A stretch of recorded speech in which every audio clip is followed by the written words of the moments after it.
大家好，歡迎回來。感謝你今天的收看。我們有一個全新的故事要分享，所以讓我們直接開始吧。我叫文森特，這是一個我從來沒想過會講的故事。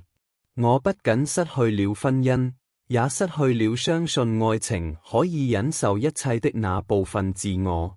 但在我們超越自己之前，讓我們從頭開始。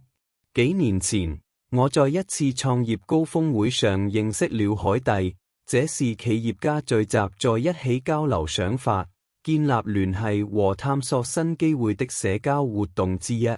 我甚至不打算參加那天的活動，我的工作量如山，而且不是那種喜歡在擁擠的大廳裏閒聊的人。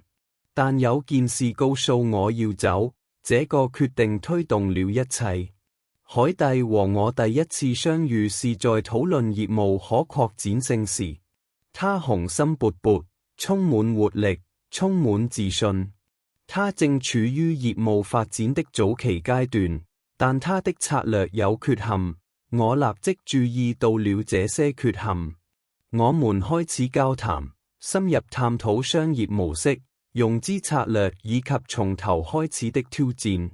他問了一些聰明的問題，我得到了答案。那一刻，無非是兩個專業人士的知識交流。到峰會結束時，我們交換了聯絡方式。他想保持聯繫，在需要時向我尋求指導。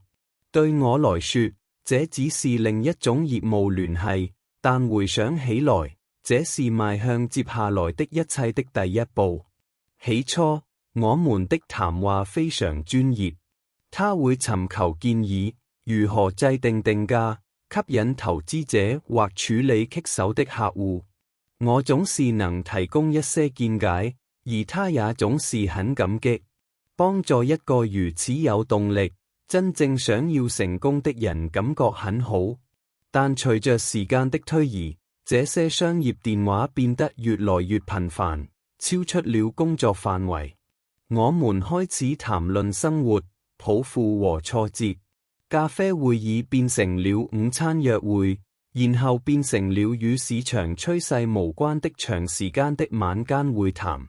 我認識了這位商業形象背後的人，一位機智敏銳、幽默感十足的女性，讓我措手不及。在我意識到之前，這些聚會就成了我這一天的亮點。然後有一天下午喝咖啡時，他提出了讓我加入他公司的想法。起初我猶豫了，我自己做得很好，到處諮詢。但海蒂提出了一個強而有力的理由，他想要一個他可以信任的人，一個像他一樣理解他願景的人。他提供了豐厚的薪水、豐厚的福利，最重要的是，他提供了幫助建立有意義的事情的機會。這不是一個容易的決定，將業務與個人關係混在一起可能會變得複雜，但最後我還是答應了。在他公司的頭2個月很緊張，我努力證明自己的價值。不僅是作為海蒂值得信賴的顧問，而且是作為一個可以讓事情發生的人。我留在幕後，讓他成為眾人矚目的焦點，而我則專注於改善營運和解決問題。不久之後，我們都意識到我們的聯繫不再只是為了生意。辦公室的深夜變成了纏綿的眼神，不知不覺間，我們不再只是同事，而是情侶了。我加入公司不到1年，我們就結婚了。這感覺就像是一次完美的合併，無論是在商業上還是在生活中。我們是一對權力夫妻，他在前面領導，而我則在幕後推動事情發生。我不介意他是首席執行官，是人人看到並欽佩的人。我的角色有所不同，但同樣重要。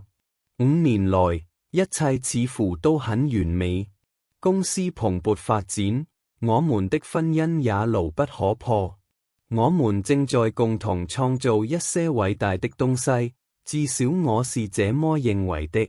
然後我們聘請了弗雷德，當時他只是薪資單上的另一個名字。起初我並沒有太注意弗雷德，他有一套說服自己擺脫困境的方法，把藉口變成合理的解釋，而且總是看起來很忙，但實際上什麼都沒做。我認為他在我們這樣的公司待不了多久，結果很重要。像弗雷德這樣的人通常在跟不上時就會被淘汰，但我錯了。弗雷德沒有面對自己無能的後果，而是蓬勃發展，不是因為他擅長自己的工作，而是因為我的妻子海蒂確保他永遠不必承擔責任。起初我對他不屑一顧，每個人都應該有一個學習曲線，對嗎？但這種模式變得不容忽視。弗瑞德經常錯過最後期限，弄亂報告，遲到，但海蒂總是替他掩護。如果團隊中有人指出他的錯誤，他會駁回他們，轉嫁責任，或表現得好像這沒什麼大不了的。這位女士曾為自己管理嚴密而自豪，但突然之間，她開始放任自流。但只有當事情涉及到弗雷德時，我有些不舒服。這不僅僅是工作的問題，我開始注意到他們在一起的頻率。他們的午休時間長達幾個小時。他堅持讓弗雷德駕駛他的位置。他的辦公室經常舉行沒有明確目的的私人會議。我不是唯一注意到的人。辦公室開始傳出竊竊私語，同事們以為我沒有在聽，就小聲地交換意見。我不是那種急於下結論的人，我想相信我的妻子，但這些碎片開始拼湊在一起，我無法忽視他們所描繪的圖畫。所以，我們回家後的一個晚上，我決定問他，只是一個簡單的問題。和弗雷德有什麼關係？他的反應告訴了我需要知道的一切。海蒂沒有回答，而是立即採取了防禦措施。他的臉色變得嚴肅起來，語氣也變得尖銳起來。哦，那你現在嫉妒了？他反擊道，好像我指責他做了什麼令人無法容忍的事。我甚至還沒有提到那些謠言，我只是問他的職業道德，以及為什麼他一直為他掩護。但不到1分鐘，他就翻轉了話題，讓我因為提起這件事而成為壞人。從那一刻起，任何關於弗雷德的討論都變得不可能了。如果我提到他的名字，他就會翻白眼、嘆氣，或乾脆不理我。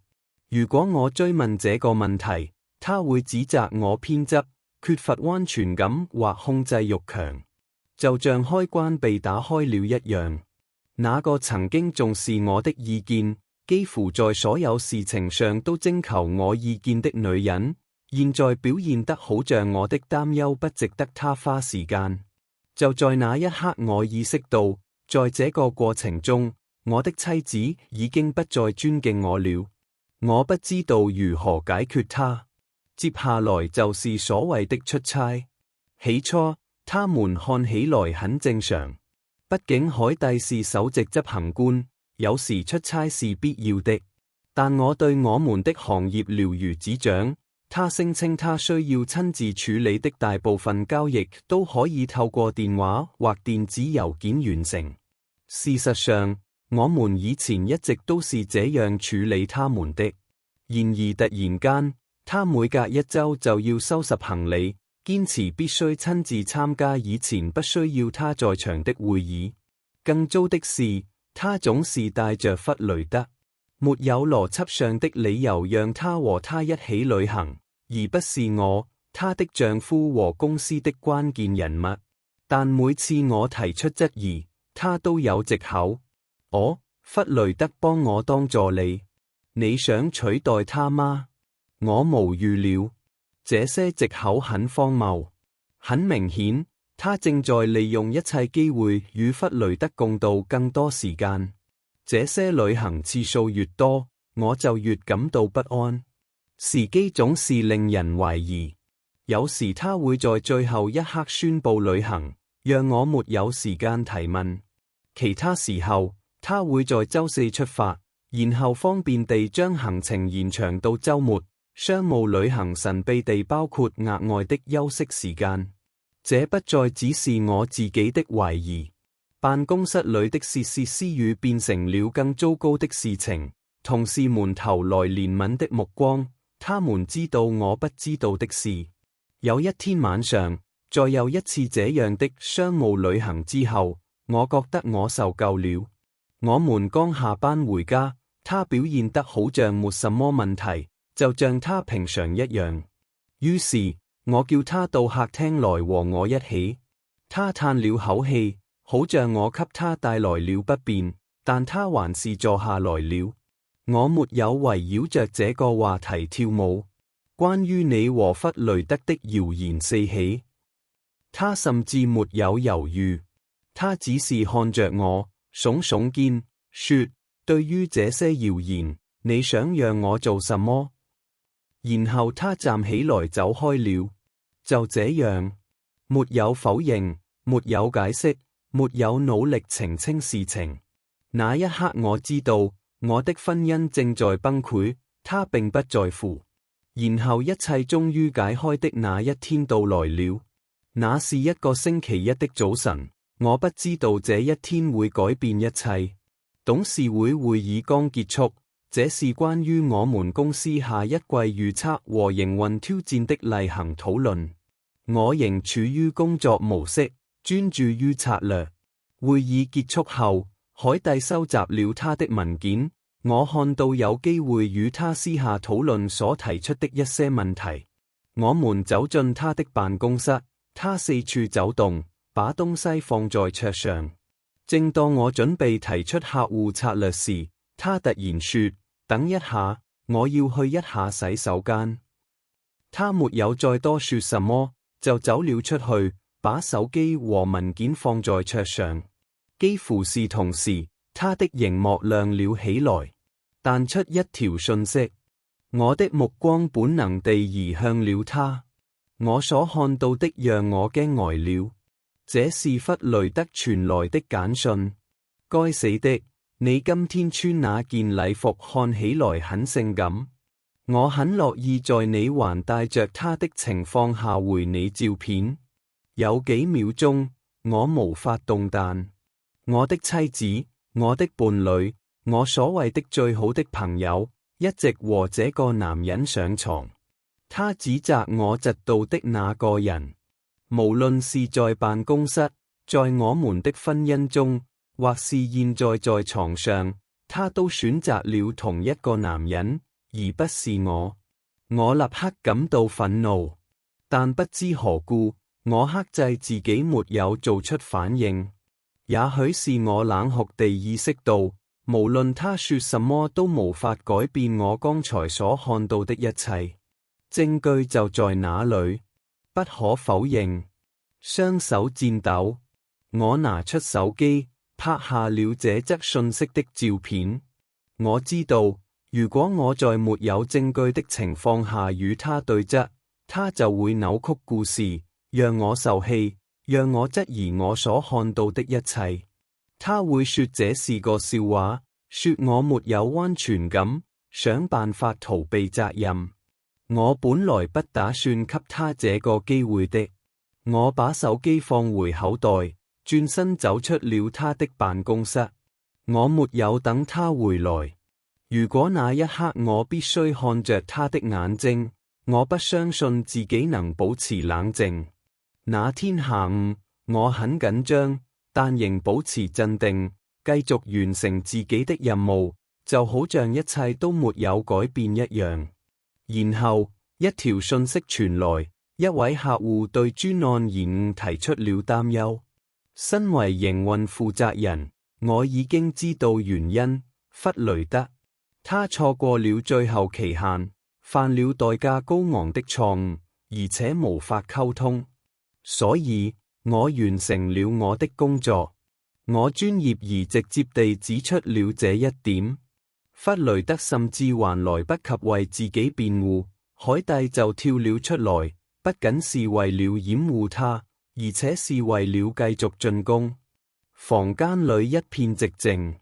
我的同事們不安地扭動着身子，不願意挑戰首席執行官，因為他保護了他最喜歡的人。弗雷德甚至不再需要自己去戰鬥，海蒂正在為他做這件事。我的妻子公開選擇另一個男人而不是我，不僅是在私下，而是在我們整個團隊面前。我本來可以爭論，但有什麼意義呢？相反，我緩緩地吸了一口氣，點了點頭。注意到了，我說道，聲音保持平穩。然後，我二話不說，走出會議室，直直走進辦公室。我沒有猶豫，我坐下來，打開筆記型電腦，輸入辭職信。它簡短而直接。星號立即生效，我辭去職務，我也結束了我們的婚姻。我知道你的不忠，我列印出來，簽名，然後徑直走向海蒂的辦公室。當我把信放在他面前時，他正在辦公桌前。他看了一眼，表情從無聊轉為困惑。當他抬頭說話時，我轉身走開了。我不需要聽他的藉口。那天晚上，當他回到家時，我在客廳等着。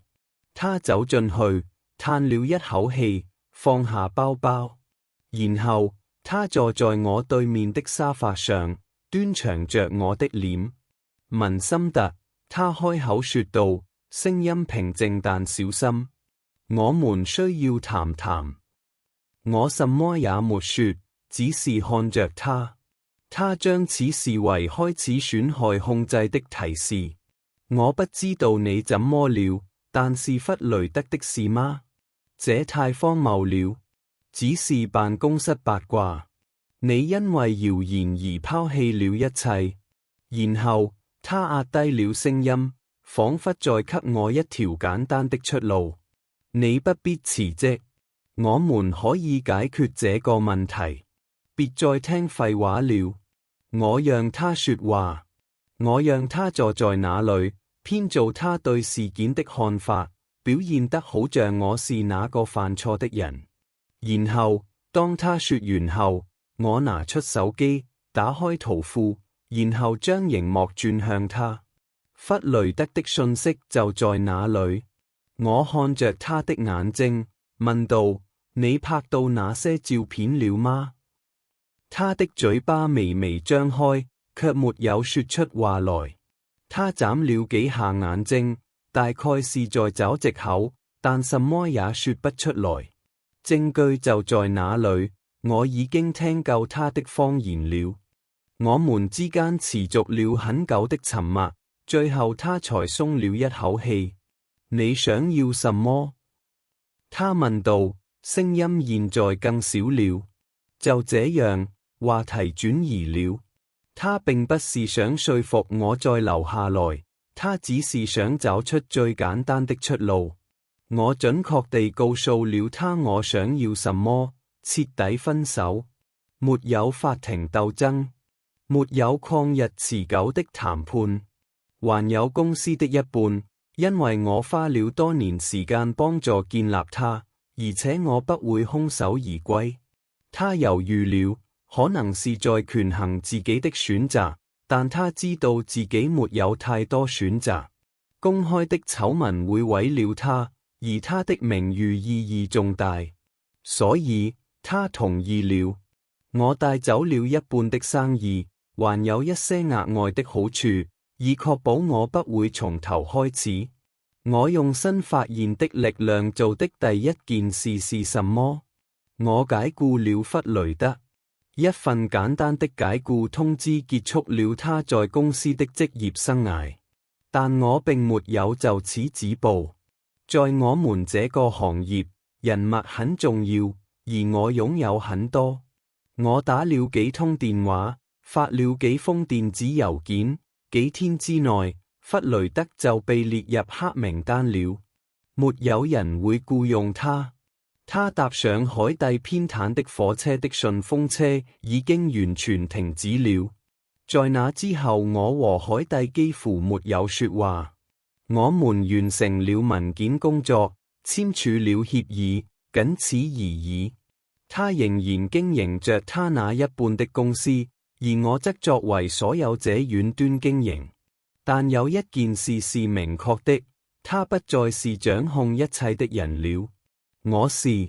即使發生了這一切，我仍然不斷地問自己，為我的妻子工作是個錯誤嗎？回想起來，當他第一次邀請我加入他的公司時，我是盲目的。